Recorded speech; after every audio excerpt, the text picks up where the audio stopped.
وأول ما دخلنا بيتنا لقيته بيقول لي أنا عايزة أتكلم معاكي كلمتين الأول قبل ما نبدأ بقى حياتنا. قلت له قول. قال لي بصراحة أنا يعني طلباتي كتيرة شوي، يعني أنا واحد كده بحب الموضوع ده كتير وبطريقة حلوة قوي هتعجبك، وعايزك يعني دايما تبقي جهزالي، يعني ما ينفعش أجي أقولك يلا تقولي لي لأ أو مش هينفع أو في ظروف أو أيا كان، لازم طول الوقت تبقي جاهزة. وما كنتش عارفة يعني أقوله إيه. قلت له حاضر وخلاص، والموضوع كان اتقفل، ويعني دخلنا بيتنا وقضينا ليلة دخلتنا. وبصراحة في الأول تعبت شوي مش هنكر، لكن قلت لنفسي يمكن علشان دي أول ليلة. لكن ثاني يوم، وقبل ما أقول لكم إيه اللي حصل في ثاني يوم واللي أنتوا هتستغربوا له قوي، وتاني يوم طبعا هو كان واخد إجازة الجواز وكان قاعد في البيت أسبوعين. وأول ما صحي من النوم وصحاني كنت فاكره إنه هو عايز يفطر، لكن طلع عايز حاجة تانية. قلت له كده الصبح. قال لي الله، مش أنا قلت لك امبارح على اللي فيها ولا إيه؟ قلت له طيب بس نفطر الأول.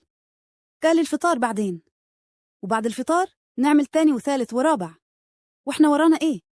يعني وفعلا عمل اللي هو عايزه ويدوب خلص.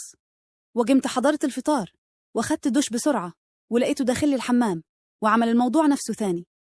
وبعد ما خرجنا فطرنا، يدوب بعد الفطار لقيته بيقول لي إيه مش هنحلي ولا إيه؟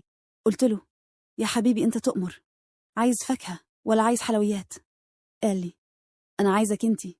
قلت له يعني إيه؟ وراح من غير ما يتكلم أخدني من إيديا ودخلنا الأوضة، وفضلنا على الحال ده يجي أسبوع بحاله.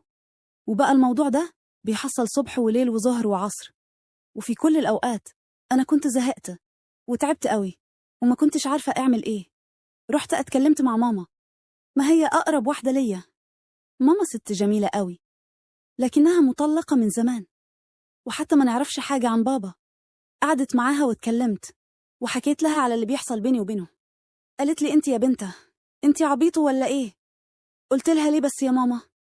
هو اللي أنا بحكيه لك ده حد في الدنيا يقدر يتحمله؟ قالت لي طبعا كتير، يا بختك.